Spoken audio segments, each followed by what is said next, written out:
Okay, I think we can start here.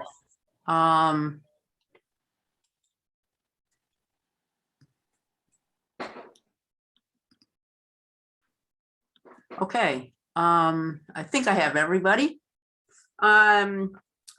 Let's start with the minutes, the 228 minutes. And can we get a motion to approve? I move to approve. Okay, do we have a second? Second. Who was that? Bill? Bill. Okay. And everyone approved? Aye. Okay. All right. Let's see, we don't have anything new with the treasurer's report. No correspondence. So let's just move down to our trash day, which we had to use the rain date because it was sort of iffy and foggy, which didn't seem like a good thing to be out on the roads in the fog. So Right. can you Yeah, so we met on the 26th, and Ian said that he picked up somewhere around 30 bags at the end of the event, and that was not counting those people who took their own bags to the dump, which he said there were some people who did that. And I had a sign-up sheet for people in case they were interested in adopting a road and cleaning up over the course of the given year and acting as a block captain. We only got 3 people signing up for that. I'm going to get in touch. Is it Tom King, who is the Right. head of the Ashford business? I'm going to see if any of the business owners in town might be interested in helping us out with adopting a road. Then we might be able to get enough that it would be worth forming a committee and actually launching it. Mhm. And I mean, the roads we cleaned look great. People are already throwing stuff all over them again. And I guess it's just, once again, an ongoing thing, but we did get, maybe 10 volunteers. It was better than we did last year. So that was a little encouraging. Right. The other thing is that the town did give us some vests, right? Oh, they donated like 20 new vests and all of the cleanup bags. And Bill Folletti said he was going to look into child size vests if we can get, the elementary school involved in it. And Where did those end up, Pam? I've got them. I have them in my garage in the box. I mean, very Great. few were pulled out, so I've got them all. Great. Did we ever find, I know something was missing from last year, or you lost a bunch of things. Maybe the I think it was the A vest. lot of pickup sticks broke. I actually broke one of my own this time. I mean, they're pretty fragile. yeah, So yeah, we lost some vests and we did lose a bunch of pickup sticks. But we have more than enough for the amount of volunteers that we've been getting. great. And the other, do you want to mention your conversation with Bill Folletti? Pam? Yeah, I did meet with Bill when, when I first started this, 4 years ago. Bill said if he ever became selectman, he really wanted to, lend some town support to the effort of cleaning up the roads.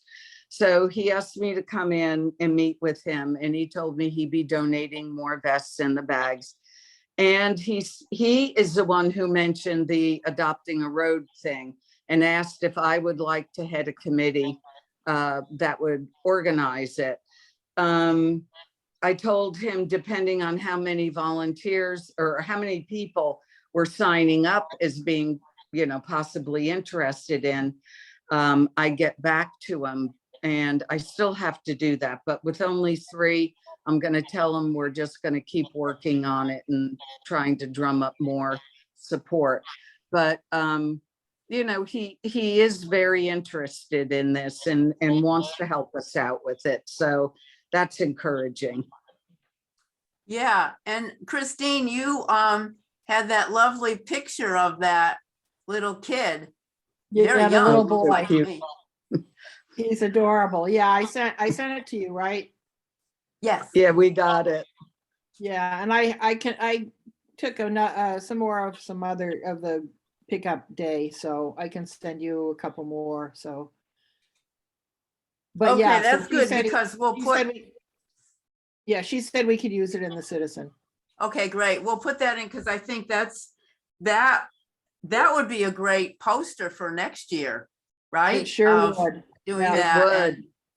and sort of spreading the word around. Now, I know that a woman who lives on my street, who last year did the same thing as this year, she pretty much cleaned up Pumpkin Hill Road from Colts Pond to Kennison Reservoir. And she does it usually like the week of when we're going to be doing things, but she's not on any statistics, but let me tell you, on Pumpkin Hill Road, there is a lot of stuff. And she went, you know, where your the guy who lives in your place, I forget his name, Christine, when he went over the fence there and collected 3 or 4 bags there, I guess. Oh, Mark, yeah. Mark, yeah, right, Mark. Well, she did the same thing. I mean, she cleaned up that area right there, which everybody throws because they sort of slow down for the stop sign or picking up speed and they just chuck them out there. And it's a valley, so you can't really see it, but you go over there and you look, if you're walking, you see it. So I'm sure there are other people. I know Steve picks up around Varga Road. Yeah, and Wormwood too. And Wormwood too, right, Steve? So Right. there are really more people than just those who happen to come and pick up some bags and go collect things. So that I think I think it works better to have the one day with the rain date and then see what happens. That seemed to work out better, and we do have a collecting point. And it was really nice to have Ian again do that, to have help with the business association, you know, and hopefully next year they may be having a little bit more meetings. So it might be, from what Tom King told me, it might be a little stronger group of people have been COVID bummed out and they haven't been meeting or anything. So I think maybe, you know, next year it'll be a little richer for us. Well, I think we also have to thank Bill because he says he goes out and cleans up around on, it's 89, right, Bill? Yeah, On your yeah, but own. actually Yeah. Stephanie does too. Oh, and Stephanie too. So they both go out also and clean on their own. Which can Hey, be Gwen. tough sometimes. For 20 years, we've been cleaning up from Westford Hill and Lips Road where the cemetery is. We have cemetery cleanup days twice a year, and then it also includes 2 road frontages. It kind of doesn't surprise me that we're the ones out there cleaning up on Yeah. our own, you know, without it being an organized event, since we're on this committee too. So great. Yeah, well, I think it worked out very well, particularly in regards to what happened last year, you know. God. And the other thing that someone suggested to me is that maybe if we push it into April, because sometimes it's a little colder still. And that in the beginning of April, things usually aren't sprouting up already, so you can't see them. And it might be a little bit easier for people to get out then because they don't have to over bundle with things. So, I mean, that's just a suggestion that we can think about for next year. Well, Pomfret does it around Earth Day, Uh-huh. and they make it an Earth Day event, which, you know, kind of raises awareness and, you know, makes it a little more purposeful. Yeah. Well, and I think maybe, you know, Christine still has some of those gift certificates and we could, you know, advertise that from the very beginning.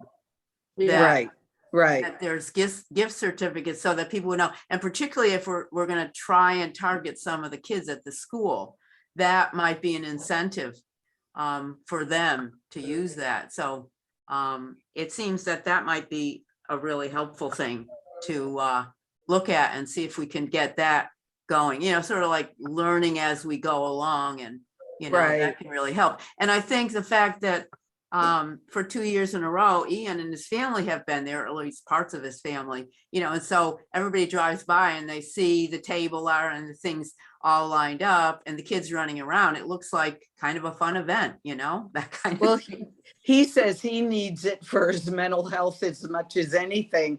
He said, after a long winter of being cooped up and going, crazy, cabin fever, he said it makes him feel really good to come and help us out and do something worthwhile that involves the beautification of our town.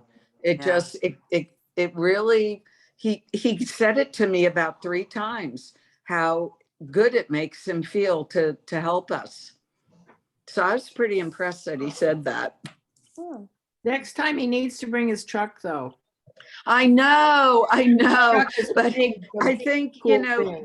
there were a lot of problems this time because his wife had been sick. His daughter has asthma. She was not doing well. And it was left to him and just his sister, one sister, to be there. He was very shorthanded, but at Yeah. least he came and he did the work and cleaned up the bags and, manned the table and handed things out and kept things running smoothly. I mean, it's still a tremendous help to us that he's there for the duration until, we finish the event and I can get back Yeah. to pick everything up. I mean, he's a huge help. And I wish we had more people that would be willing just to give up their time, because I don't ask him to buy anything because I know he's got a young family. The business is fairly new, and him giving of his time really right now is the most helpful, I think, for us. So Well, some of the pictures I took appreciate it. have his sign very prominent, so that. Oh, that was a good. thing. Good, Christine. That's great. Oh, good. Yeah. Yeah, he needs to be called out. Yeah. If you have, I think you do, Christine, you have a couple of pictures with him in it. In Yes, the I very do. beginning that you took, and maybe we can put one of those in the Citizen again, so, Yeah. and put his Well, name him- down so that people know. Yeah, well, he's in it, and the sign, his sign is in front of the table, so. Oh, good. Good. All right, so that's definitely a positive result from last year, you could say. So the next thing I had on the list was just the Sustainable Connecticut update, which the committee is working on submitting a kind of like a preliminary application tonight or early tomorrow morning to get some sort of a sense from the committee how we're doing and how much more we need to do. We're pretty close to getting what they call bronze status with the Soul Smart program that we talked to a technician, and Bill Folletti signed a letter saying that the town wanted to be and work towards Soul Smartness, I guess you'd say. And then the technician looked through our planning and zoning stuff and pointed out some things that would be more helpful. So Mike signed off on it, land use agent, and I think Janet said they're going to present that at the next, or it's going to be on the agenda for the next planning and zoning. So that's a pretty big chunk of points that we'll get for that program. So that's a good thing. And I don't think we'll have much problem because the Arts Council has done such amazing things that they have a lot of things including Catherine getting a grant for what, $3,000, I think it is, Christine? Sounds right. 3,000 or 5,000, Yeah, I one or the forget. other. And they're going to be able to live stream or video any presentations or outside events that they have. And they're having a big event at Westford Distillery on July 9th. So I think we'll get a lot of points from there. And the homelessness stuff, which is another one of those things that you need to do.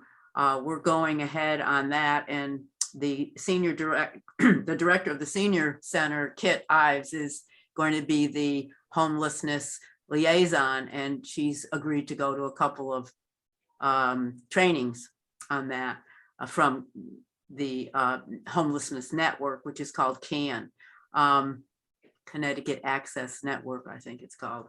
It's sort of weird because you would think there'd be something that would relate to homelessness in that or affordable housing or something.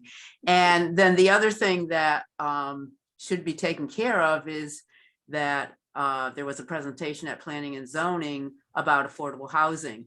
And that's another important issue that we're looking at in our town. So I think we should be in pretty good shape, and we have to finalize everything in the middle of August. Loretta, So I after thought that, we we'll- already had bronze. Isn't this up? This is a the- recertification every Right. 3 years. Right, So but we had bronze to begin with, right? correct. Yeah, okay, got it. Yeah. So that was 219. So this is 3 years later. We have to either recertify or go for silver. So we're just recertifying because going for silver is not in my mind, in my worldview anyway. They have changed a lot. They've made a lot more opportunities for us, but it's still pretty tedious, as I think Janet and I and Stephanie probably know, working on that dashboard. It's not really fun. You know, so- I was just gonna actually say that Janet and I got together and put the information about the home affordability stuff on the dashboard. It's been revised, but I wanted to make sure there are two things that should be appended, which is the meeting, the P&Z meeting, and the, what is it, Janet, where they say all the stuff about the statistics for Ashford housing, the housing. Oh, housing survey, data? whatever, Housing data, yeah. So I mentioned those two things and say, see appended information, but I don't know if it's really been appended. I forgot to do the housing profile. I'll do that. What was this Yes, first? so- What was the first So thing? it's you the mentioned? housing profile and also the actual meeting minutes from the presentation to planning and zoning. Okay, we did the PowerPoint, but you want the meeting minutes too? No, the PowerPoint's enough, I think. That was on there. That's on there.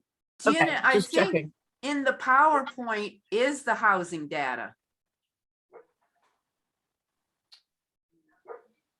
I'll double check. There is some data in there. Well, you can look at it. I put some specific things that actually was in the housing data that Okay. I don't know is in the PowerPoint.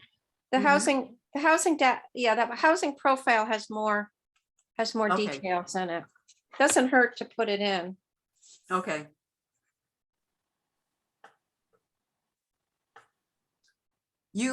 I pushed that complete thing on that one, but what you can do when you go in, just turn it back to planned, and then you should be able to work whatever you want to change on that. Oh, okay. Okay.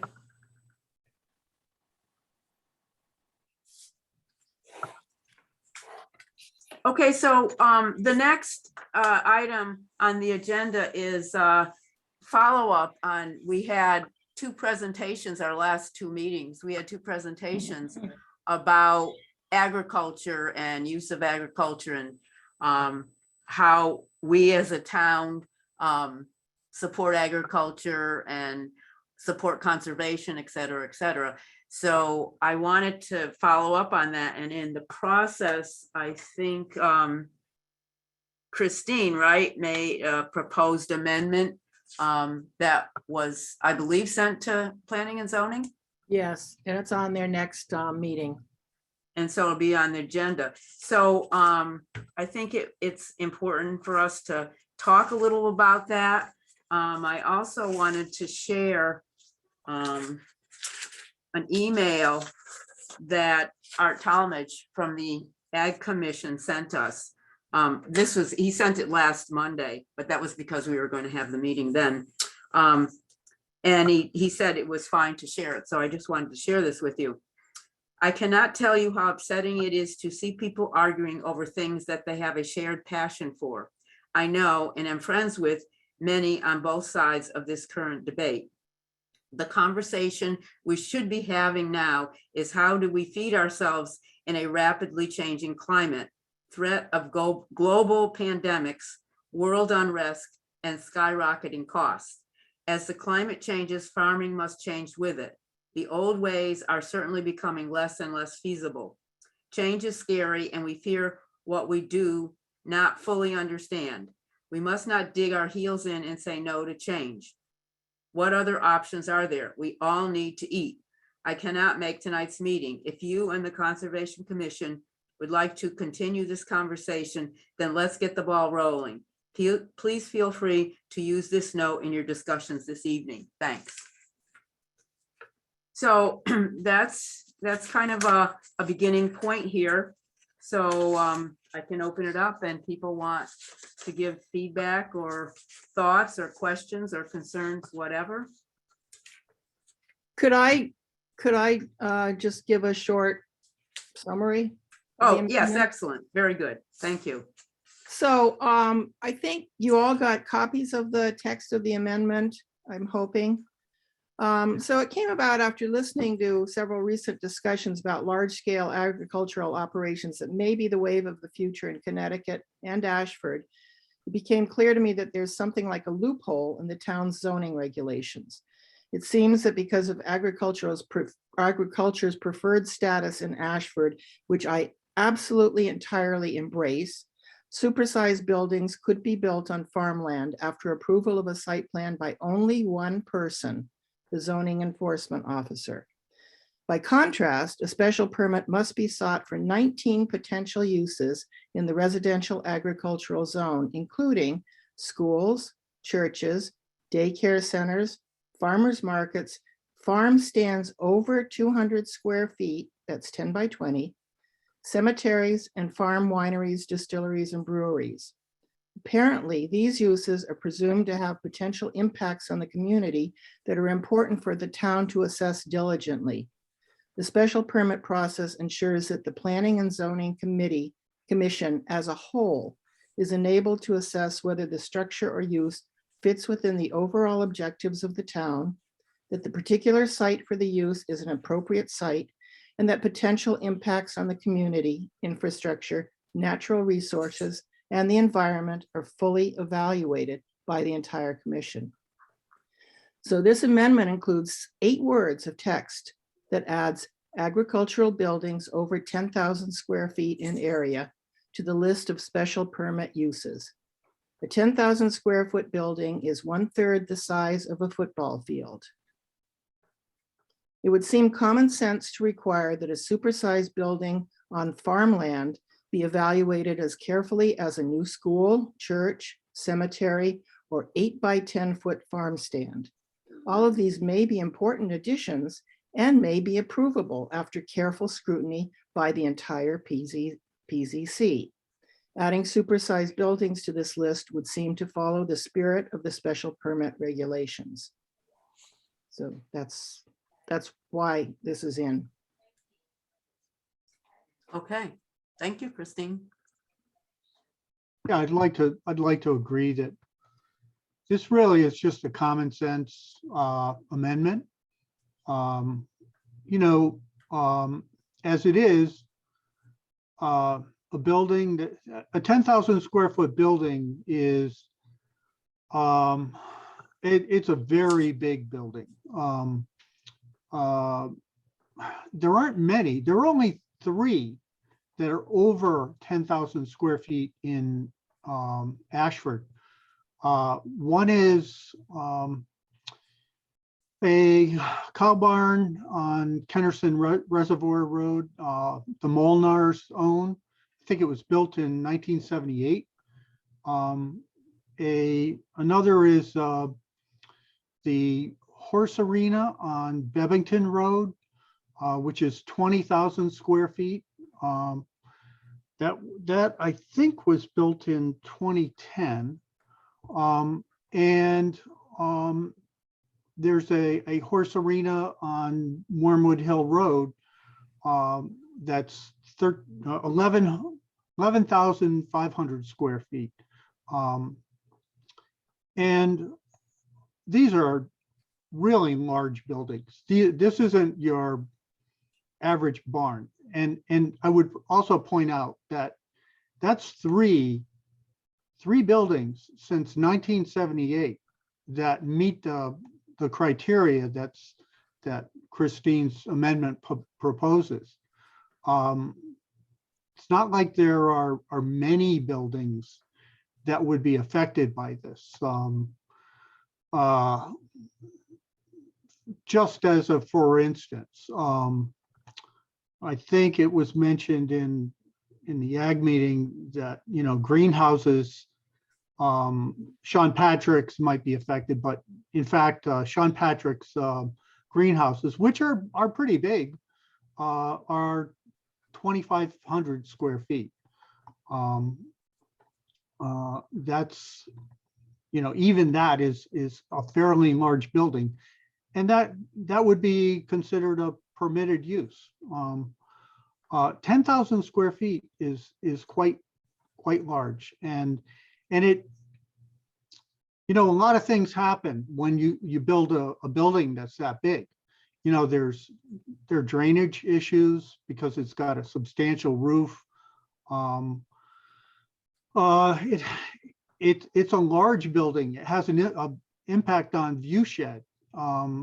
It has an impact on, potentially, depending on the use, on water resources, you know, septic, whatever. And if this was a commercial building, I mean, think about Dollar General. Now, I don't know the size of a Dollar General, but I'd guess it might be less than 10,000 square feet. Well, virtually all commercial buildings have to go through this process. And, you know, but if it's deemed agriculture, apparently it does not. And I don't think that makes much sense, because, you know, 10,000, it could be anywhere from 10,000 square feet to 500,000 square feet. And, you know, it could be deemed as permitted use. So I think it's just common sense that we'd want to, the town would want to do something like this, and bring it before the PZC. And I would also point out that in this scenario, anyone could buy a 5-acre lot and put up 100,000 square foot building and call it for agricultural use. So if you live next to a farm, or you live next to a wooded lot that of only 5 acres, if you put up a large structure, then it could pass through, if there were no wetlands, if it met all the criteria for building, it could just pop up in your neighborhood, and as a permitted use in agriculture with essentially no review. And that to me is something that I don't think the residents of Ashford would like. Those are my thoughts. I'm hoping that we'll see this committee will make a recommendation that to move forward and endorse this amendment too. Steve, could you just clarify your position of those greenhouses? The very large greenhouses you mentioned at Sean Patrick's, my neighbor? Right. What do you mean the position? How you felt about that? Oh, Aside- all I'm that's- saying, I only mentioned that for scale, to give you some sense of scale. But Okay. there's you have no problem with that? Oh, no, and I don't have a problem with agriculture either. And these projects, as Christine pointed out, may be considered, you know, a great use. They may be passed by the PZC, but to have them not be reviewed by the PZC and essentially have little public input into the process, I think is a mistake. I think things on this scale really need to be open, discussed. Another thing that can happen is in a very large scale project, you might draw down resources like water, electricity. You could put a high demand on the electrical grid, which could cause some changes in a neighborhood. I'm not even sure, you know, infrastructure wise, what that could do to the grid, but you know, things like that should be considered by the town. I think I have a question, Steve. So is it that you are saying that you don't think that one person is capable of assessing all of these things in order to make a determination whether or not a 10,000 square foot building should be allowable, that it needs more than one person to make that assessment? Is that correct? I think that that's a kind of an onerous responsibility for any one person. And I think that because it doesn't go before the PZC, it essentially means it's not open for public discussion. And I think that for structures that are really large and could have, you know, substantial impact on various things in our town, infrastructure, view sheds, water resources, habitats, that should be something the public can provide input to. So is there something that you would be able to find in the qualifications of somebody making that decision that would make it more amenable to you to have one person make that decision? No, I don't think so. I don't think any one person should be making that decision. And that's the way it is now. Can Go I, ahead, can I just speak to that? Not to the merits of this proposal, but when the proposal comes to the zoning agent, he or she is making a decision based on the regulations that the town has adopted.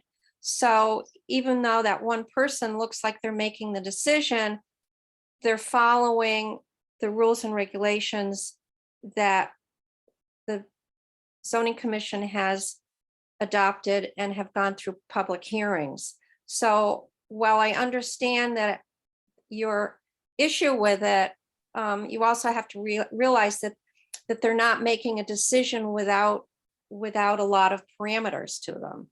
Sure, I understand that completely. And, Mike's on the call, so, I have I'm not questioning his competence, his honesty, his thoughtfulness. I just think that something like this should be able to be discussed by the town. It should be available for a public hearing. And by bringing it to PCC, it is open to public hearing. Correct?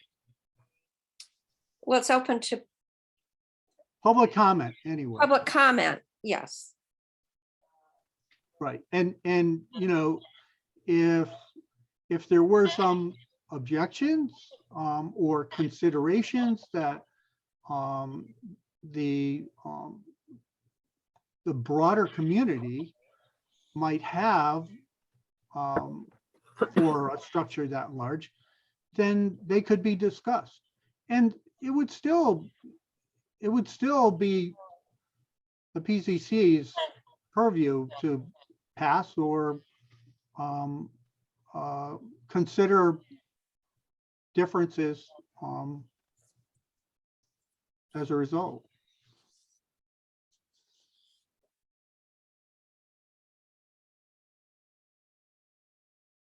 So when you're talking about a special permit, what you're asking for is for the person who wants to build a big building like that, or any of these things on this list, to do what? To get special, to pay money to an engineer, to pay money to who? They have to do that. They have to do that anyway. Anything over 10,000 square feet, that's a huge building. All sorts of plans have to be drawn up and considered by the zoning enforcement officer. The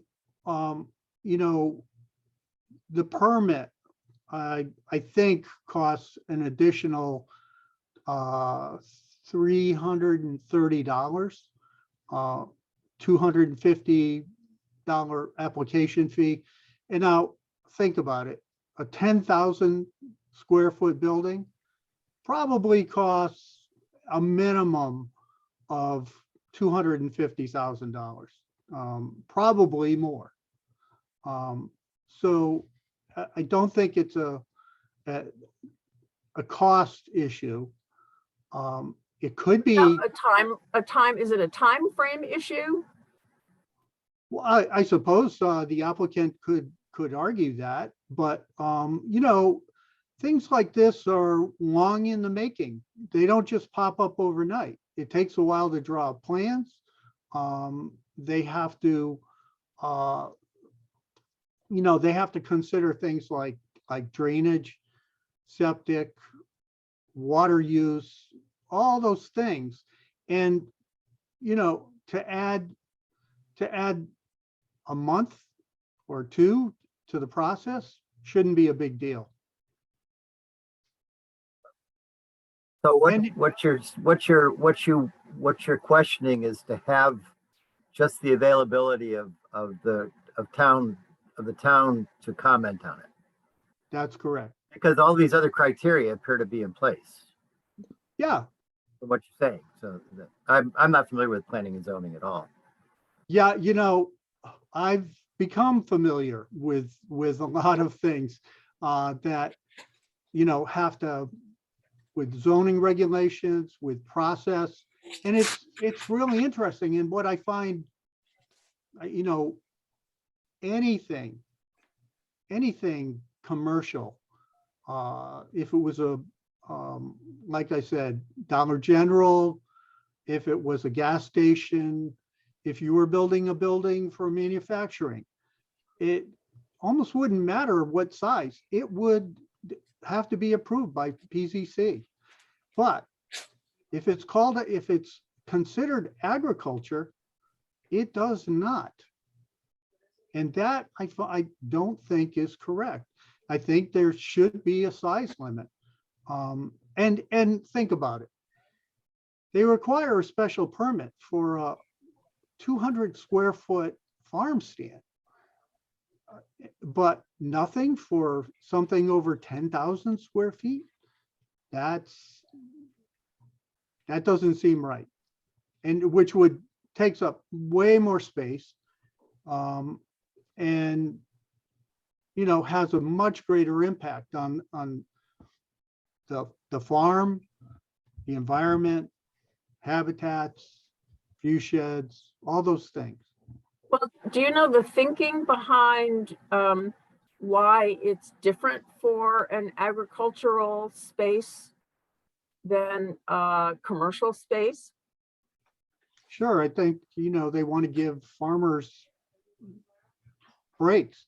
But just like Art Talmadge said in his letter, you know, agriculture is changing, and the old ways are going by the wayside. Well, that may very well be, and it seems like they are. But I think zoning has to change too, because if farms are going to change, then zoning needs to change along with it, because there are lots of things, lots of new things. When you start using a lot of new technology, if you use a lot of energy, if you use a lot of water, and these are all relative terms, you know, anything over 10,000 square feet certainly has the potential to have a very great impact on the space that it takes up.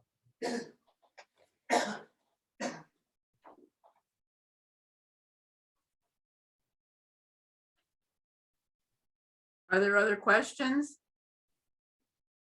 I just want to say I appreciate the comments and questions for Steve to clarify his issue, and it helps me see the picture better after Janet's and the Dubinsky's comments. Thank you. Okay, I have a couple of comments. It seems like, in a way, it's come down to this debate back and forth between conservation and agriculture. And I think back to when this new incarnation of the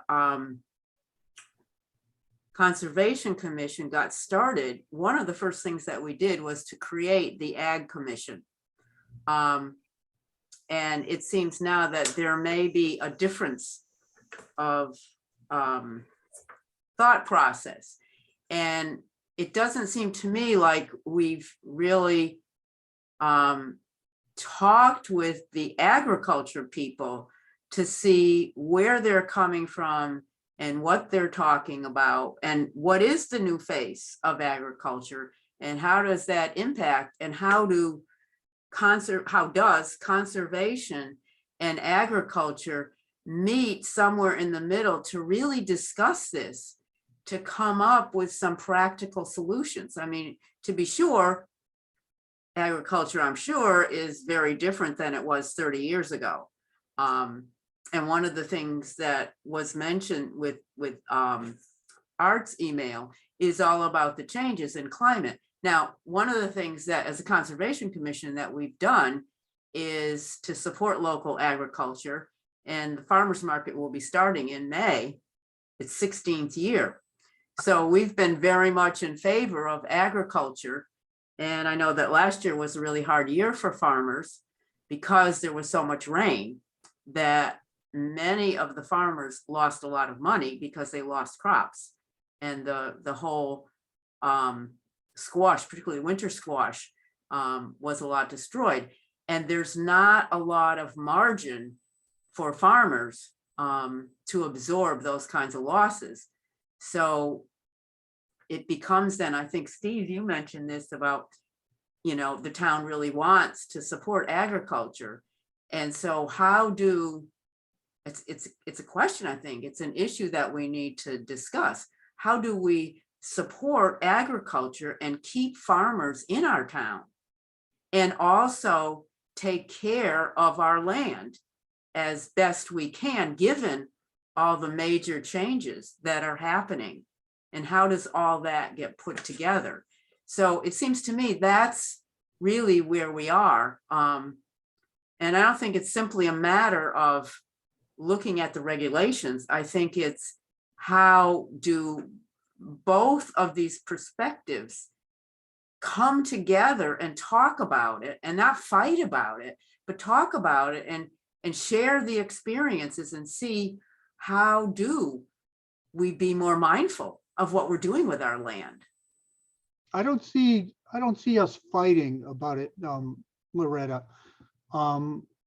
There's no, to me, this is just a common sense ordinance. I don't think everybody would think that, Steve. It's common sense to you. I'm not sure it's common sense to all of the people who reside in Ashford. Huh, interesting. So you'd be okay if a 200. No. I would be okay if we have discussion about this. That's the point. I think that's what we haven't had, and I'm not sure the discussion should only be with planning and zoning. That's what I'm saying. I'm saying that, conservation and agriculture people need to talk. That's what I'm saying, because I don't think that's been happening.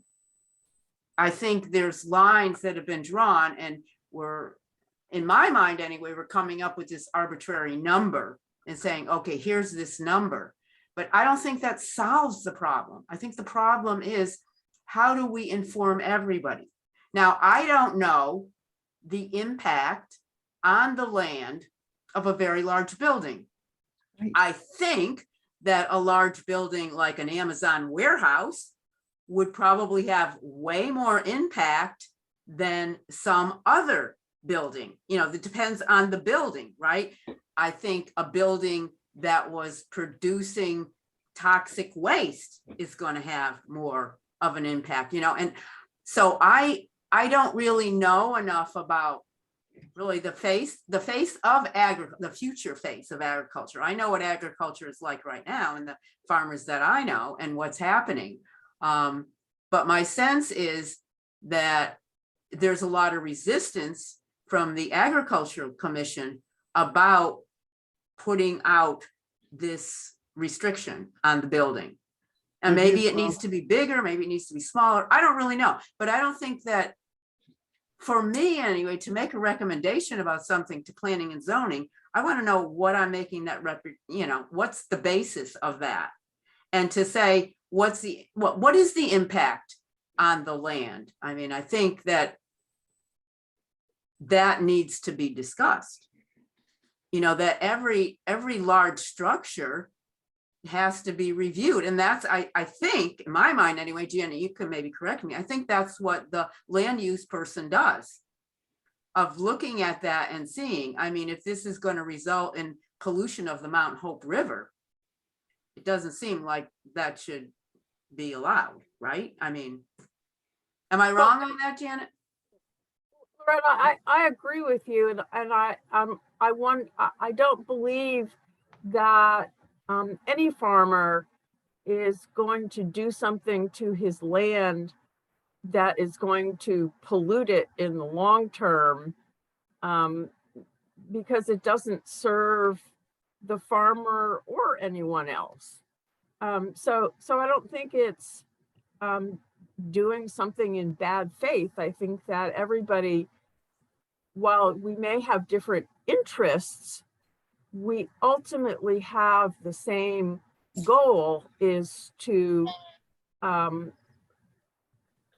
have local food available, grown here on our own farms, with the best possible practices, that still preserves the land. And that seems to be a sort of a common goal. Well, So I don't think that we're at loggerheads with each other on that goal. Right. And nor, no, you know, I'm not arguing that. I don't think Christine is arguing that either. We're just saying that it just makes common sense for large buildings. And I mentioned the only exceptions here are agricultural buildings. Okay, the very large agricultural buildings. They get the pass from PZC. Anything else, a commercial building like Loretta mentioned, Amazon, that would have to go before PZC. It's only agriculture. And it's entirely possible that, and probably likely, that a well drawn up plan would be approved by PZC. The only thing we ask is that the opportunity, there be an opportunity for PZC to review it and accept public comment. That it's as simple as that.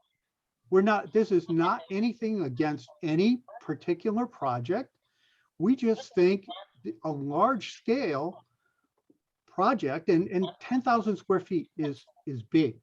Okay, I can't emphasize that enough. There are only three buildings, agricultural buildings in town that are over 10,000 square feet. And those have been built over a period of, well, from 1978 to the present. And two of them are horse arenas. So in that perspective, what has been the impact of these large structures? Christine, were you going to say something?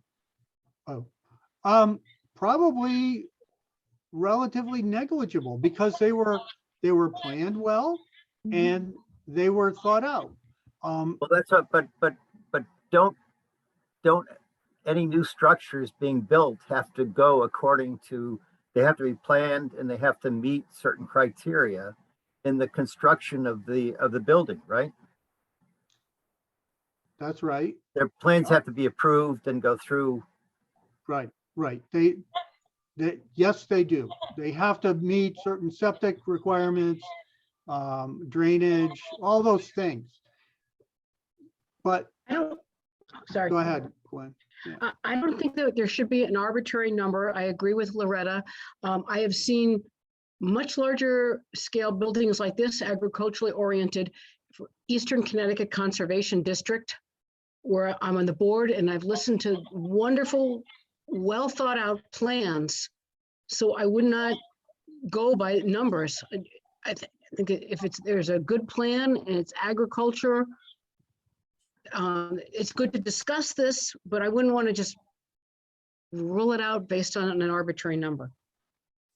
Okay, so go ahead. I would just suggest that there are a number of different ways to regulate how and where buildings are built. And I would recommend the Conservation Commission request planning and zoning to look at this and determine what's best for the town and with comments from Conservation Commission, Agriculture Commission, and anybody else. But I think there's not necessarily just one regulation that's going to fix everything. Right. You need Right. to look at a lot of things. And I'm Right. also wondering with the idea that, and I'm sorry, I don't know what the person's called, the one person that gets to approve whatever the agricultural building is, if they had some reservations, is there a mechanism for them to go to planning and zoning and say, gee, maybe I need some more input in some way? I don't know. Maybe there's nothing. Maybe that doesn't exist, but maybe that's the thought. If the building meets the requirements of the planning and zoning regulations, you basically have to approve it. Yes. So, maybe there's some gray areas, but basically does it meet it or doesn't it? And, a lot of people were against putting in Dollar General but you can't say, no, you can't build this because I don't like the type of business you're in. If they meet the zoning requirements for the building and the lot, and Department of Transportation approved their driveway for whatever reason, we don't know, but you have to approve it. Right, but Janet, there are within the regulations, if the building means a huge amount of water intake, that's a flag that there's regulations about. Well, no, it would be approved. It would be I'm not approved. sure we have, I'm not sure we have anything that would regulate that. Uh-huh. Well, okay, so, but just, if you look at your list, the reason I say this is a common sense item, addition, just look at the list. It's educational, places of worship, excluding hospitals and correction institutions, group and child daycare centers, farmers markets, farm stores, farm stands, earth removal and filling in accordance with Article 6. All of those things, and many more, zoning has seen fit to require a special permit for. We're just asking for, in this case, in this amendment, anything over 10,000 square feet. And there has to be a number, okay? Because, you know, you don't want to have an impact on a regular barn that a farmer might want to build, or a shed, you know, for his animals. And to give you some idea, the Knowlton farm has quite a large barn. It's 8,500 square feet, and they have several barns actually. None of that would be impacted, okay? It's just the really big ones, the 10,000 square foot things, where if it's a well thought out plan, it's likely to be approved anyway, but there could be public comment. And I guess I have to point out again that one could buy a lot in the middle of a residential neighborhood. Now this is residential agricultural zoning, okay? Pick a road that's got a really nice neighborhood on it. If there was, you know, 10 acres or 6 acres, and you wanted to put up a 200,000 square foot building on it, and it was deemed to be agriculture, then it would be permitted use. No review by the PZC. Do you think that's right? Like, let's say on, I don't know, what's a good road where there's, Gwen, your neighborhood, you know, right along there, if there was a, you know, a 6 acre lot, you could have a super large structure built, and it would never go before PZC. Well, maybe we're talking about more of a combination, not just a square footage. Maybe we're talking about what's the whole area involved. If you have 5 acres, you can't put a building on all of those 5 acres. You can't put it close to the next lot or close to the road or whatever. I don't know. I'm just saying that to just come up with a square footage and leave it at that, I think that there's something about that somehow it looks like it's solving the problem, but I can't see how it is solving the problem. Well, Because there's the other side where you say, well, like the Knowlton barn and everything, you know, but the Knowlton barn wasn't just recently built. My understanding is now with agriculture, the buildings, and maybe Gwen, you have heard some of this on Eastern Conservation District, that farm buildings now are being bigger and bigger. And the moment you put in more money stress on the farmer, then you're pushing the farmer to maybe not think about staying in farming and maybe think about selling, and then you've got a subdivision potential. I mean, I don't think it's an easy yes or no. That's all I'm saying. And most of the farmers I know don't have a lot of extra to put into all this. But it's sort of like, I think one of the things that Stephanie said is that farmers want to keep, their land vibrant. I don't think a commercial building wants to keep their land vibrant. I think a commercial building, by definition, is to make money. And I think the farmer's trying to do both. The farmer's trying to make money and also to conserve the land, or to preserve the land so they can continue farming. And what's happening now with climate change, there's a lot of changes that are happening with farming. It's not as easy to make a living. It's not as easy to grow crops.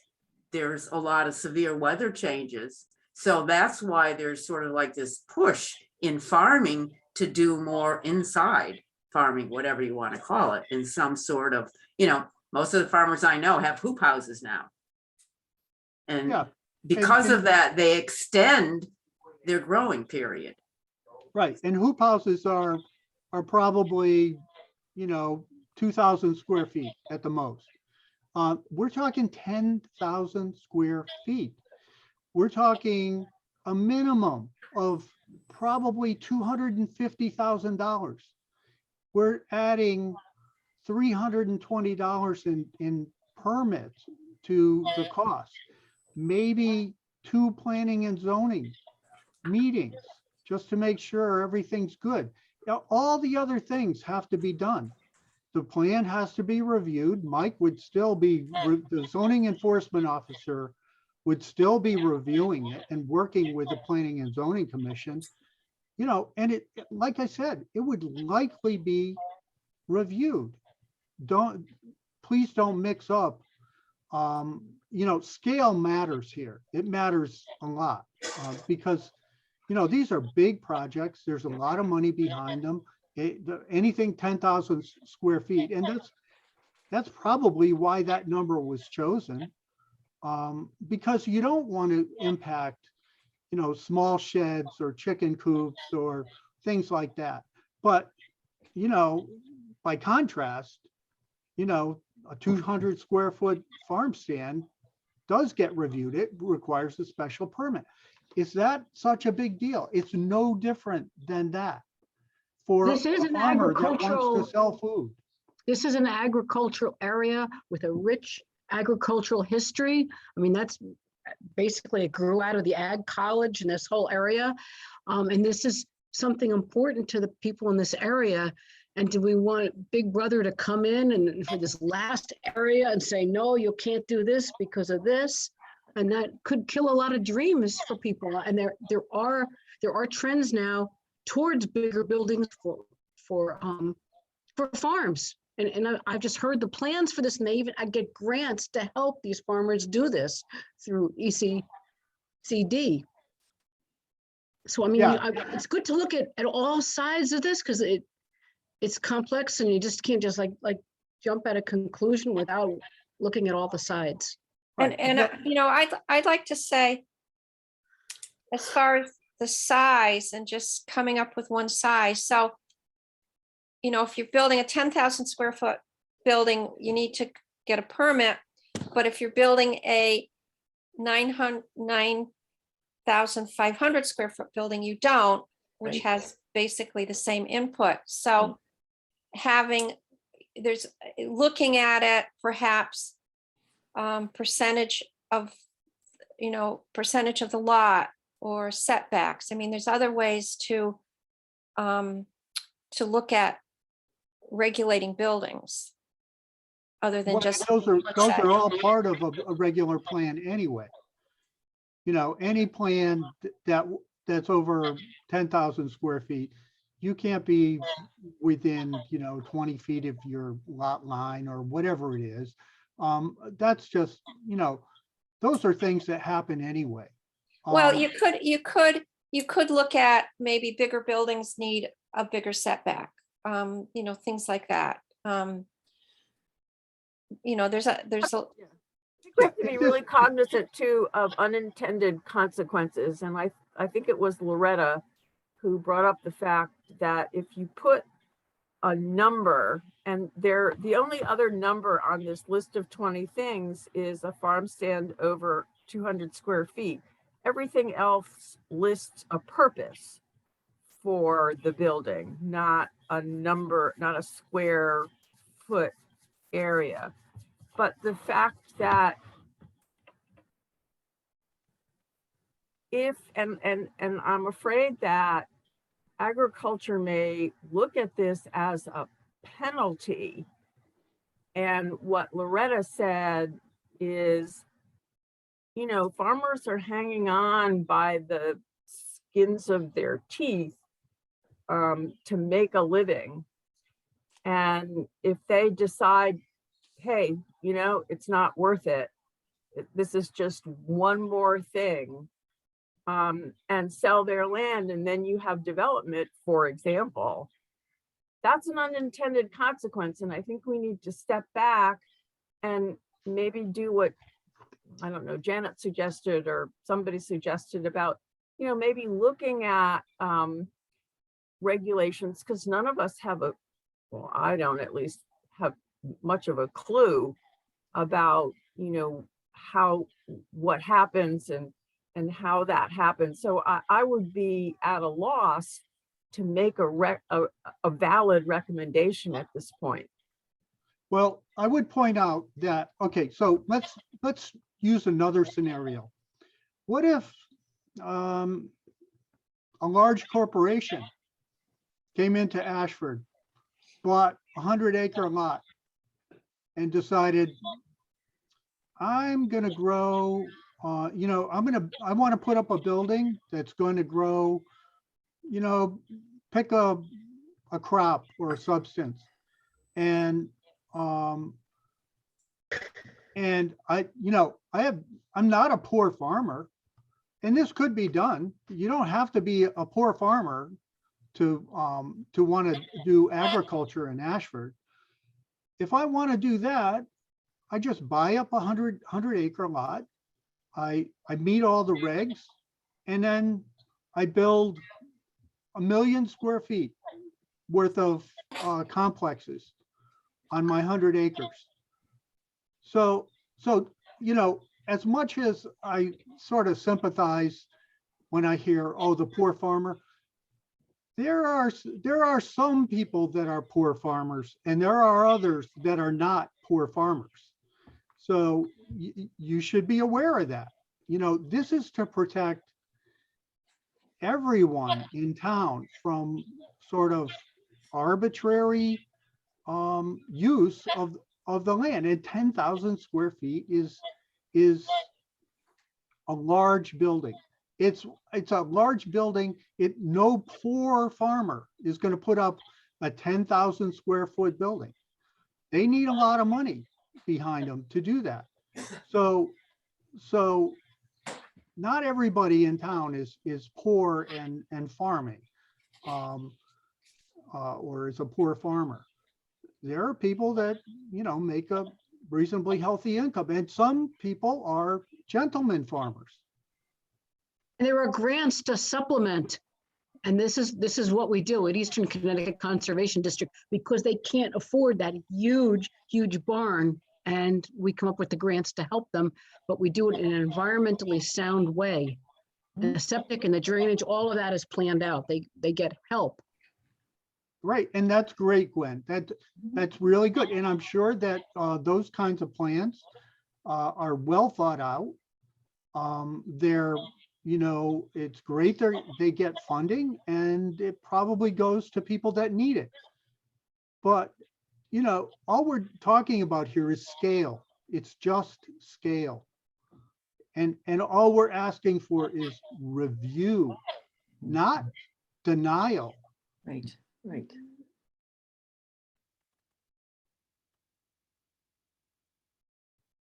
So what is it that you're asking for? You're asking for us to recommend that we approve of this $10,000 square foot? I'm one person on the committee. The committee. Well, said I'm just you- wanting, I just want to, because I feel that we need more information about, and we need to think about impacts of things. That's all. I mean, I know that, we used to have a lot of dairy farms in Ashford. And that's not happening anymore, and so it's like, how do we make changes? I'm not necessarily opposed to 10,000 feet one way or the other. I just don't think I know enough. And I would want more dialogue with people who are doing farming and to hear more about what they're saying.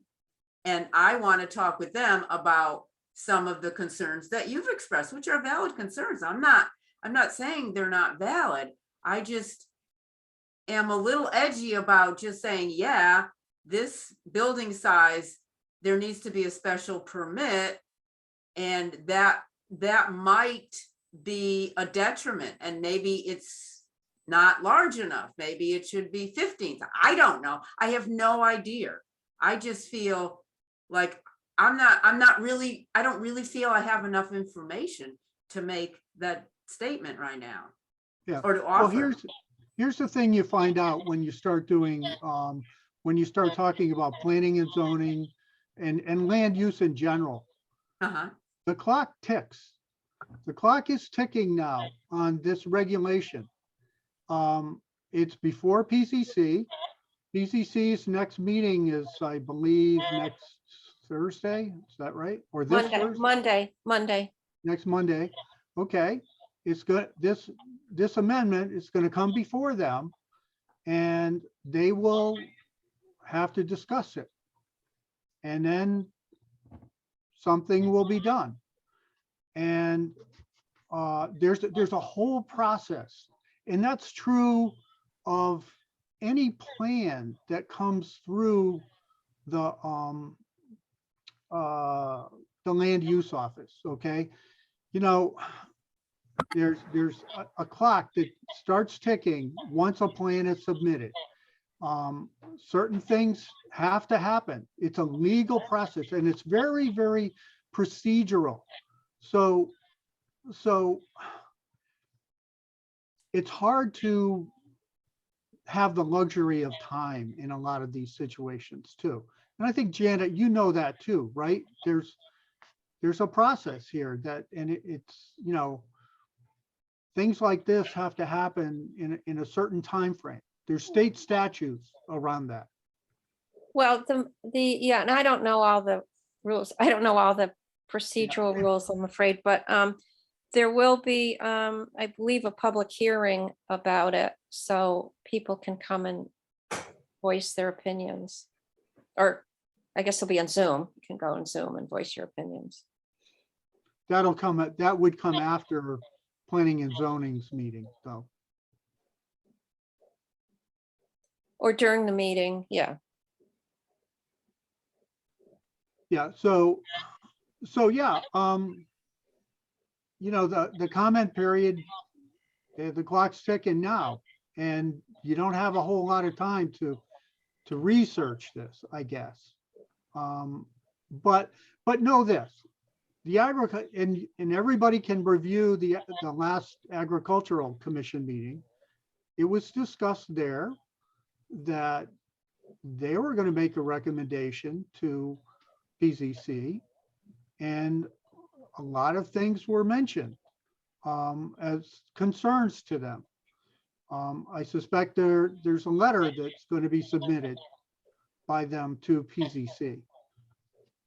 If, I would just think that the Conservation Commission would be able to, think about a 10,000 square foot building. This is a huge building.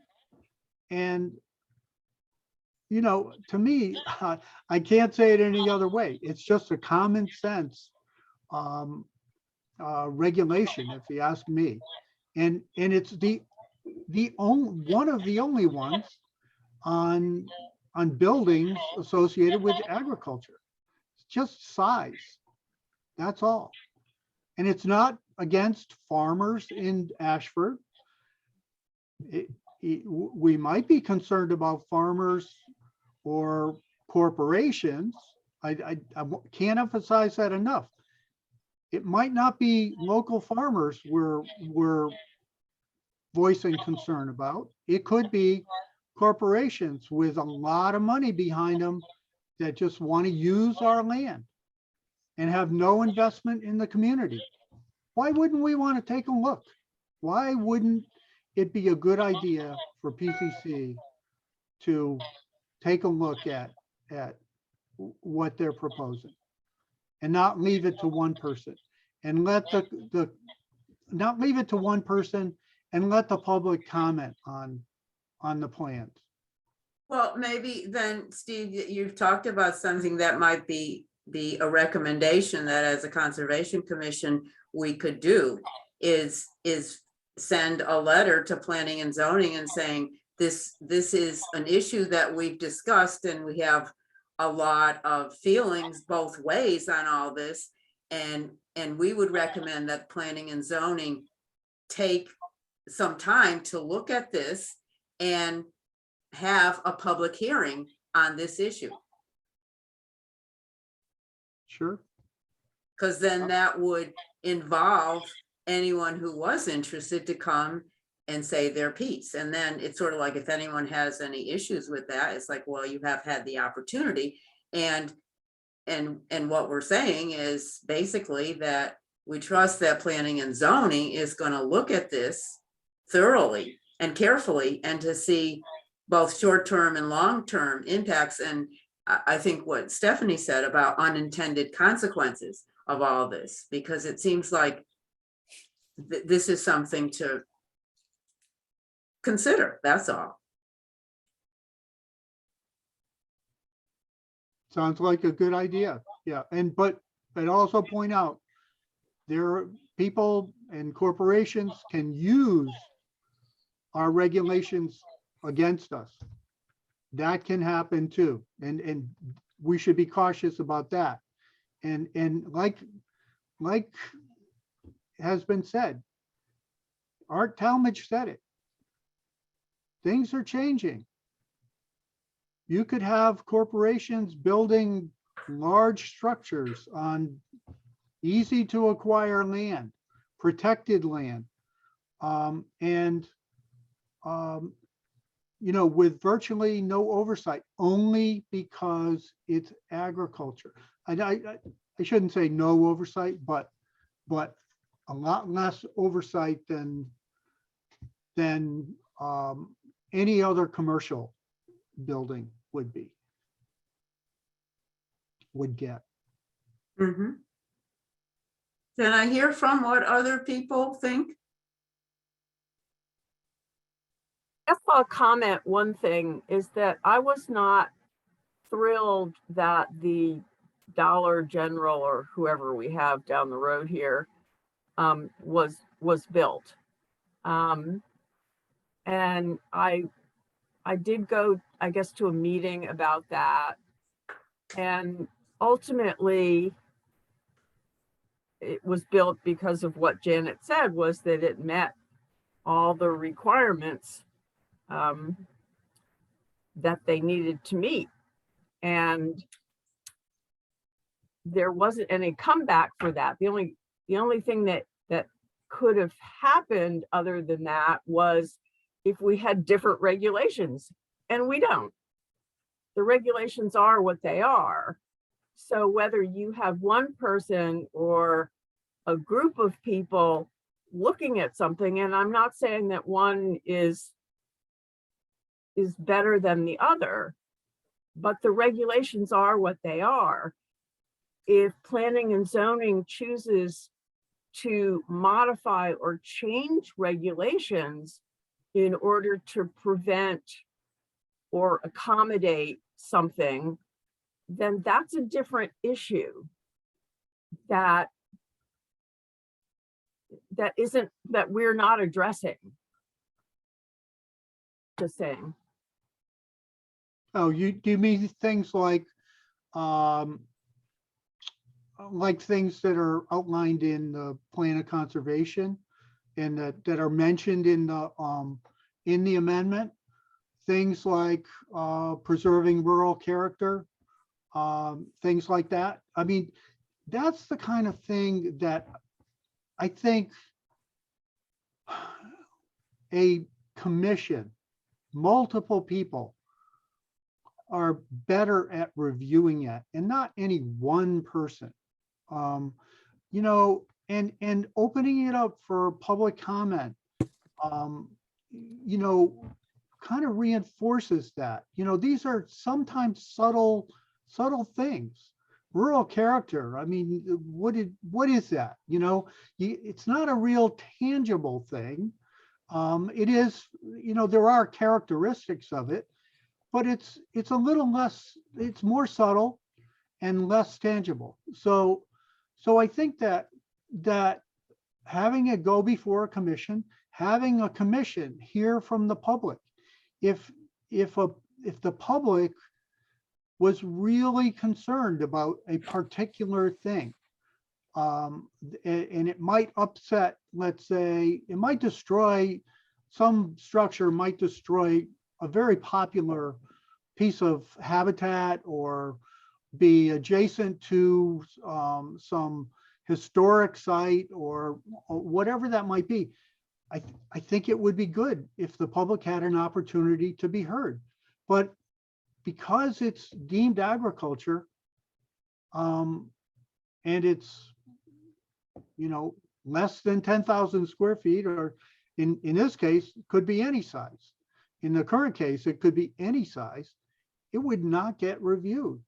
It would just have to meet the regulations, and that's it. And it's a very narrow view.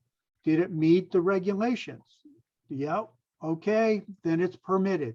It's permitted use, and it will happen. They certainly, they can't break laws. They can't, you know, screw up the wetlands. You know, there are regulations around that, but the public has no say. And I would submit that, you know, PZC would listen if you know, something really untoward wanted to go in a sensitive area. They might not approve something, and you would hope for that possibility. You know, especially in rural agricultural areas, which I would point out is probably over 90% of the town. 90% of the town is rural agricultural. So something like this could pop up virtually anywhere. So when you talk about the rural character, can you imagine a barn being made out of aluminum and that would destroy the rural character? But if it was wood and it looked beautiful and historic and it was well planned out, that it wouldn't interfere with the rural character, or it has nothing to do with the type of structure? It's just a size. There could be other regs, you know, I mean, they do that for commercial buildings, like, okay, you have to conform to a certain look, okay? That's a very common thing, you know, McDonald's would have to look like a house or something, you know, as a crude example. But in an agricultural setting, I would guess that in a truly agricultural setting, I would guess that would be not a constraining point. And it would be up to the PZC to decide that. But let's just say this popped up in your neighborhood and it was a big shiny tin thing, you know, and you know, it was kind of ugly. You know, you would hope that you could go to the PZC meeting and say, this is going to be awful looking. Can you get them to change how it looks? I mean, these are just simple examples. It's not, and it's only anything over 10,000 square feet. It's But not, that rural character is as arbitrary as 10,000 feet. I well, mean, everyone on this committee will have a different view of what the rural character is Mhm. and what would fit in there. And we have examples of that all over the town with, aluminum barns, steel barns, wood barns, yellow, blue, green, red. It's I don't think it's completely arbitrary. arbitrary. Stone walls, I think we'd all agree contribute to rural character. You know, scenic fields, view sheds, those are all important things in rural character.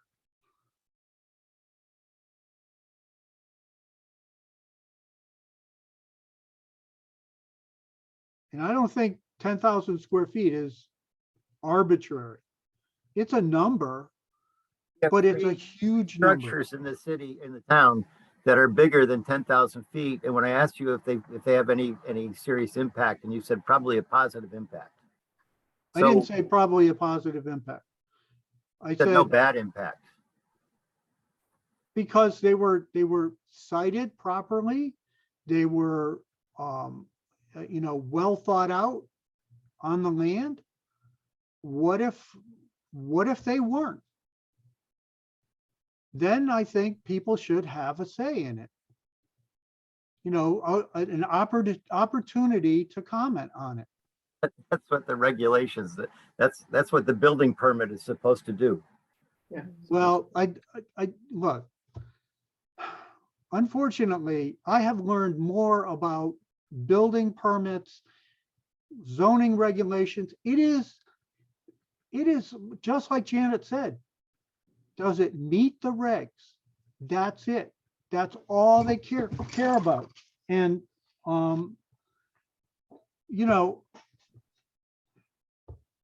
it's very procedural, very regulated, and I think what you're saying is that there's some subtlety that would be taken care of. I'm afraid to tell you that there isn't in many cases.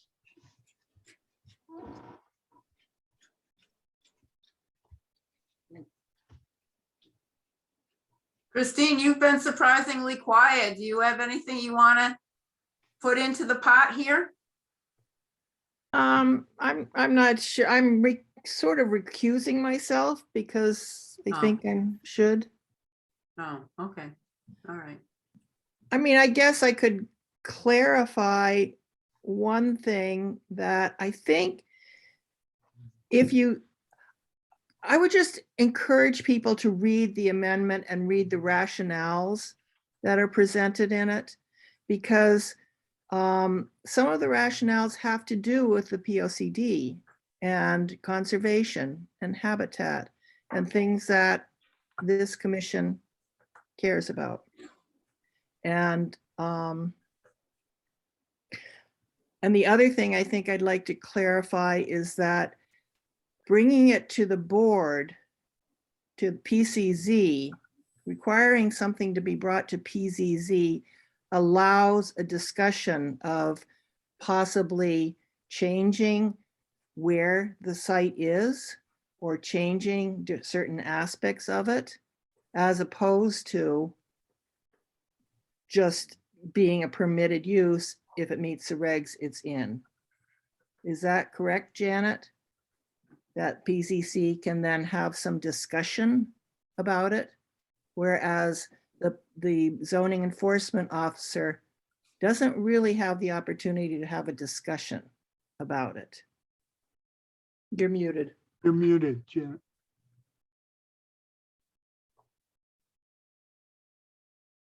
I couldn't find my mouse. That's a good thing. I'm not sure how much the planning enforcement agent can discuss it or can negotiate. I don't know.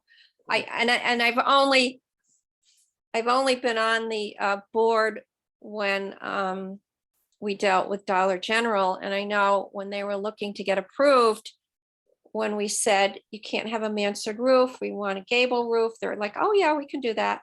You know, they're happy to make all these adjustments. But you're talking about corporations with big pockets. You're not talking about, you know, necessarily a farmer who's doesn't have a lot of money to change things. Oh, So Not all farmers and not all farming entities are poor. Well, just to be the devil's advocate, because Steve, it's not that I disagree with you or about big buildings, but I'm just trying to kind of winnie stuff down in a way that is going to be more useful for me to think about it, I guess. But for example, if you have a deep pocket commercial agricultural business, and we recommend, and it's passed, that agricultural buildings over 10,000 square feet have to have a special permit. If I'm a deep pocket person, I can just say, well, my building is 9,999,000 square feet. And then I still don't have to follow any special permit. So I don't want to go down. I want to make, if we're going to make something, a recommendation, I want to make a recommendation that is meaningful in a way that is doing what you'd like it to do, if that's possible. And I don't know the answer to that. Well, I guess I would just say that, 10,000 square feet, it's a big building, but it's not the hugest building you've ever seen. Think of a Walmart size thing being plopped down on a 10-acre lot, close, somewhere in Ashford. And think of it on that scale. And then, again, by a corporation, not by a local farmer or by, some poor guy who's scraping by, because a poor guy who's scraping by isn't building a building that big. But just by contrast, think of it this way. A corporate entity comes in and wants to use Ashford land because it's cheap and it's not regulated very well. Let's go to Ashford and we'll build, 200,000 square foot. Okay, Steve, I'm going to interrupt you because Sure. I just want to make this point. Maybe what we're talking about is we want to say something more than 10,000 feet. Maybe 10,000 it's not. 10,000 square feet is huge, Lorraine. No, I don't mean more feet. I am saying more about the way we think agriculture should be defined or something like that. That maybe that's more of what you're really getting at. It's just not like, it's just like the point that Stephanie made. You can have 9,999 and it'd be okay, or whatever. Nine. So that maybe it's like, how do we prevent what you're saying, which is corporations taking over our town? Maybe that's something that we need to look at. And it's not necessarily gonna be just if we put a square footage on it. Well, Janet will tell you, they don't judge in PZC by whether you're a corporation or an individual. I'm not necessarily. talking about that. I'm talking about parameters of what you're doing with the land. It's the kind of thing that we're concerned about. It's the kind of thing that Christine was talking about. We want to protect the land, and how do we do that? And maybe just the square footage isn't really going to protect the land the way we really want to. I don't know. I'm just saying, I'm just putting that out, That's why, because it seems like we kind of want to come up with something that we want to say to planning and zoning, but we don't necessarily have to say A or B. We can say, this is what is going on for us. We have a lot of questions. We have a lot of concerns. This is a major issue that we think affect a lot of people and affect our land. So what we would like is a lot of extra consideration about this amendment and look at how, and to ensure, recommend to, that we have a public hearing about this proposed amendment. Well, I would say this, that what you're suggesting is exactly what the amendment proposes.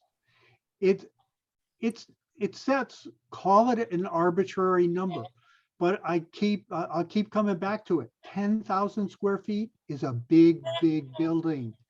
And all it does, they'd have to go to get a special permit, and exactly what you're talking about. We want to know more, and we want to try to understand this, and we want public comment on it. It all happens when that reg is in place.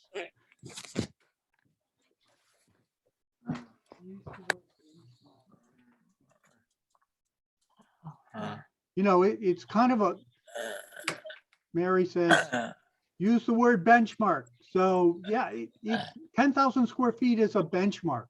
You know, you have to pick some number. And we don't want to limit, like I've said, you know, normal, traditional farming uses, buildings, etc. But big ones, that's what we're concerned about. And corporations coming in and you know, building things, they're not going to waste their time with things at 9,999 square feet. That's not big enough for them. But you know, these mega, and hey, there are things going on like 1 million square feet in Rhode Island. There's some examples of projects there, and these In where, things in are where, happening. in where? Rhode Island. And it's Well, how do you then prevent somebody from coming in and building 3 buildings of 5,000 square feet each next to each other, connected by some, I don't know, pass through? You know, I just don't think that we're going to hit what we're trying to hit with a 10,000 foot number, because if you're a big business with a lot of money, you can get around all of that. And I would like Ashford to be a town that makes it difficult for a big business to come in and be able to get around all of that. well, I think you're underestimating, you know, how corporations think. You know, they're not going to nickel and dime like that. They're not going to waste their time doing that. They'll find another site. They're going to propose something. They'll go by the regs that are in place. And if they want to build a, you know, 500,000 square foot structure and the regulations allow it, then, you know, they'll just file the plan. They'll buy the land, they'll file the plan, and it'll just happen because it's agricultural use. You need to set and call it an arbitrary number, but I don't think it is. It's a real number. And that anything that's 10,000 square feet is going to cost, like I said, a minimum of $250,000. The kind of corporations we're talking about that might want to do something like this, multi-million dollars. They're not going to waste their time. You know how expensive it is to draw plans? Really expensive. $50,000 to draw up a set of plans for, a good sized structure. They don't do that, just to play little games with, under 10,000. So 10,000 is a good number, I think.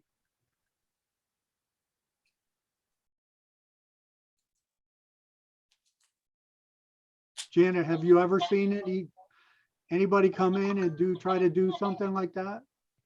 Sort of. No, it doesn't. I don't think it's realistic to think that would happen.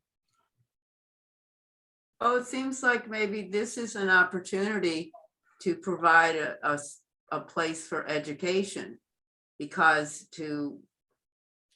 for Christine to put the proposed amendment down and to have a public hearing, it would give people an opportunity to talk about this and to talk about, how do we do both?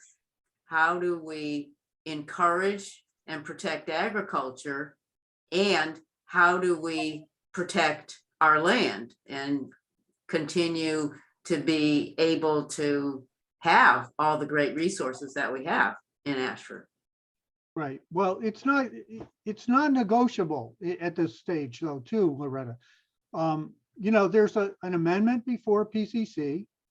It's not going to be changed unless unless someone files another application for a change.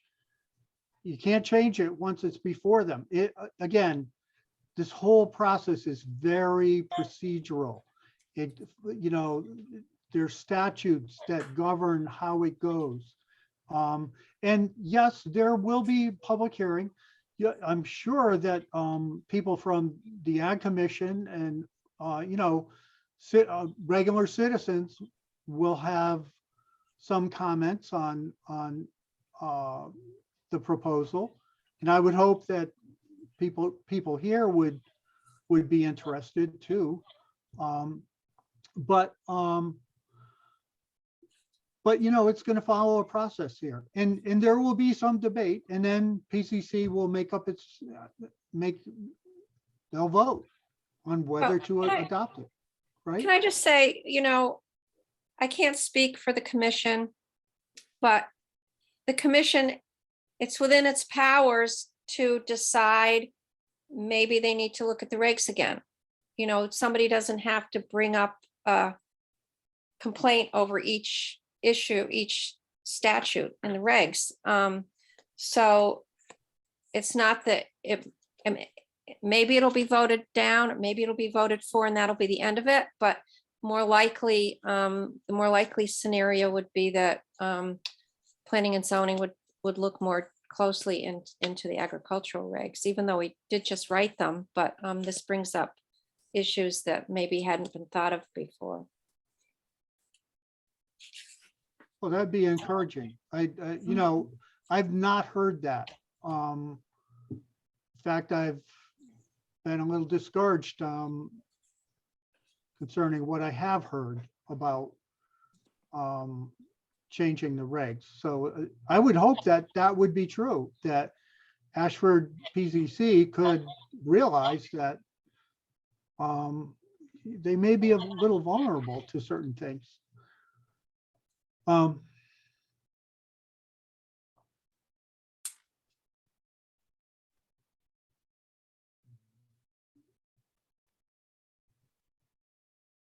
I think it's a good thing to have discussions, and I was pleased that Art left the door open for us to have more discussions, because I think we do need to talk together, and it's not a good idea to operate in our separate little spheres. I don't think, particularly since things are changing so fast.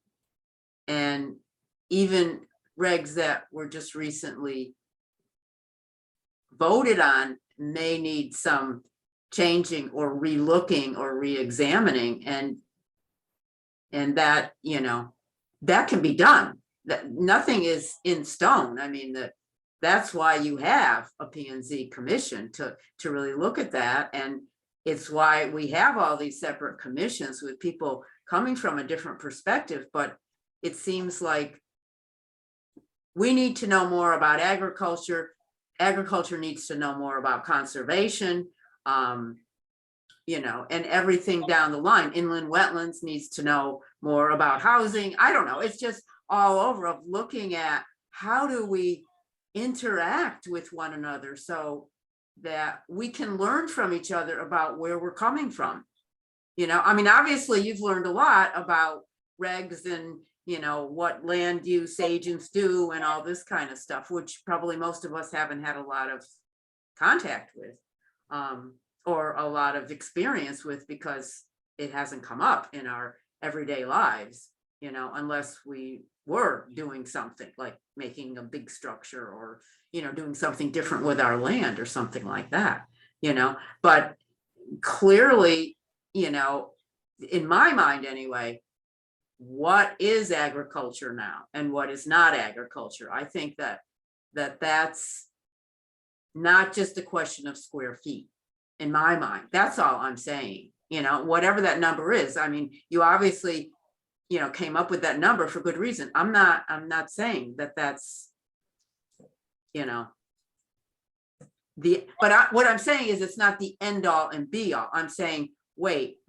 maybe this is what we're talking about as a start to discuss more about what kind of a town do we want and how can we set up things to not get ourselves in a jam, or to not have most people not wanting something like Dollar General there at that very busy intersection, you know, which certainly doesn't help to have another incoming traffic or outcoming traffic, however, in that kind of a place. How do we look at changing our regulations around? I know years ago when we first, when the early it was right before the Conservation Commission got reincarnated. So it was maybe like in early 2002, 2003. And we were talking about POCD, and the things we were talking about then are very different now. One of the things that we spent a lot of time talking about was dark skies. How do we ensure that? And we were talking a lot about signs, and we were also talking a lot about traffic flow, you know. And so I think, you know, as we go along, it's like looking and educating ourselves, and there are things that we didn't know then that we know now. So it seems to me that part of planning and zoning and regulations is it constantly does need to be updated. And I think there is an update with POCD that goes on, that is supposed to be revisited because of the changes. Right. Yeah. And Loretta, you know, like you make good points. It should be discussed, and that's the only difference here is that in its present state, agriculture, because a project like, you know, that's over 10,000 square feet, because it's agriculture, they essentially get a free pass for comments, and a special permit allows the PZC and the members of the community to comment on a structure that requires special permit. And it absolutely can be agriculture friendly, you know. And I don't think that local people propose things that intentionally, you know, create trouble for themselves or their neighbors or anything. But you just you do want to protect yourself from, you know, your own regs in this case. Essentially, you want review. You want people to have some say. And that's all I'm saying. It's not anti-farming. It's not, you know, it's hopefully everybody works together and preserves the environment and conservation and rural character. That's what we'd all hope for. By having a review, it helps ensure that. That's all.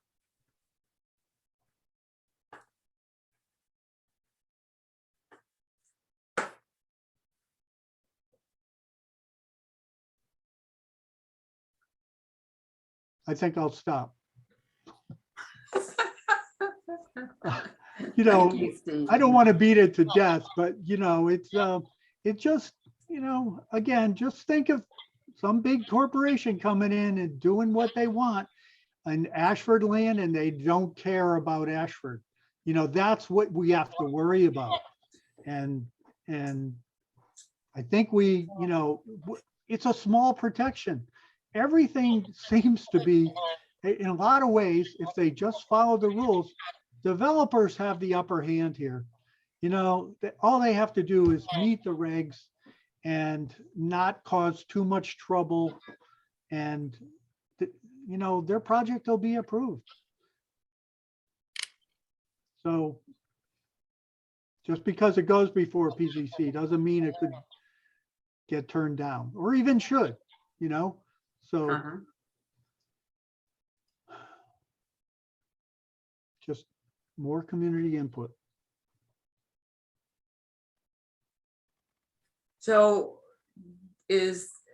are people okay with us sending a recommendation that this is an important issue and to ensure that it gets carefully reviewed and that it is a public hearing will happen so that many people can share their views and about this 10,000 square footage issue? Yeah, sounds like a great idea. Yeah. I'm for it. Anyone opposed to doing that? And I'm Okay, recusing. so, I'm recusing, Loretta. pardon? I'm recusing. Yeah, okay. So I will write up something, not today or tomorrow, but after that, and send it out to everybody, and people can react and make comments and questions, and then I can revise it so that's representing what all of us are feeling and thinking as best we can, and then send it over to planning and zoning. But also bringing up what Steve mentioned about it not just being about square footage, but, you know, maybe changing some of the regulations that would prevent big corporations from coming in and taking over our town, and changing the whole, what do I want to say? Rural The whole look character. of the town, the whole feel of the town. I didn't mean, I actually- thought that was a really good point. That's frightening to me. Yeah, that's what I said, Pam, was I don't think you can write regs against that, but you have to think of that, and your regulations should try to anticipate something like that. You know, Well, that's kind the of worst. like contain it in some way, that it can't just be they're going to come in, say, we've got, I don't know, 30 acres down on Nazy Road that are nothing's going on, and have them come in, and you're right, put in a 200,000 square foot facility, manufacturing something down there, lit up and making noise 24/7. That I think is a real concern. And, you know, I don't know, maybe you can't prevent everything, but just make it tougher for them to meet the regulations to put up a facility that would destroy our neighborhoods. So you're kind of talking about something which is in line and supports our strong belief in rural character. Yes.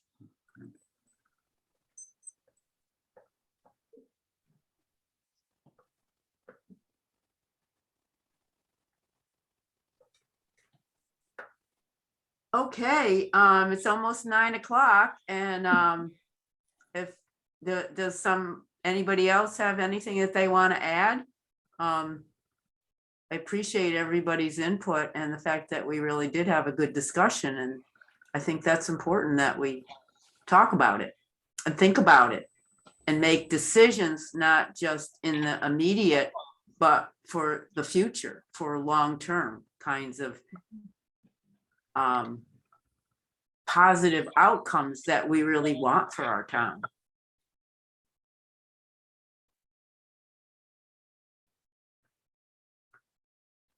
Okay, well, if anybody else has something to add, you have to say your piece right now. I do notice on my screen here, there's someone who's on the phone, and I wanted to put a name to that. Could you let me know who you are for the minutes? Unless you don't want to, I'll just put your number down.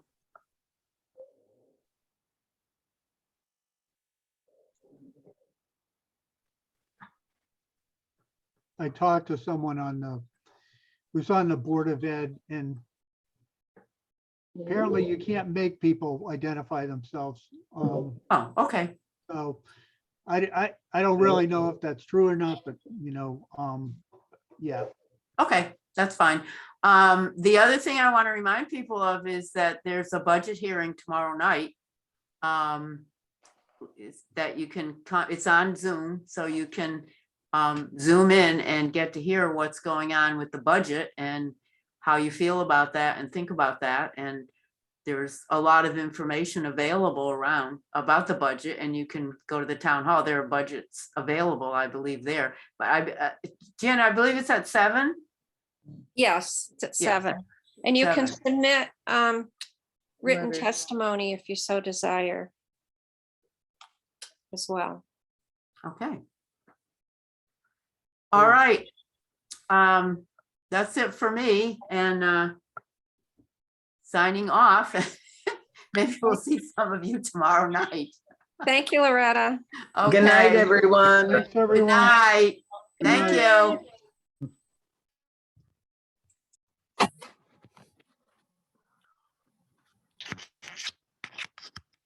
Stop talking.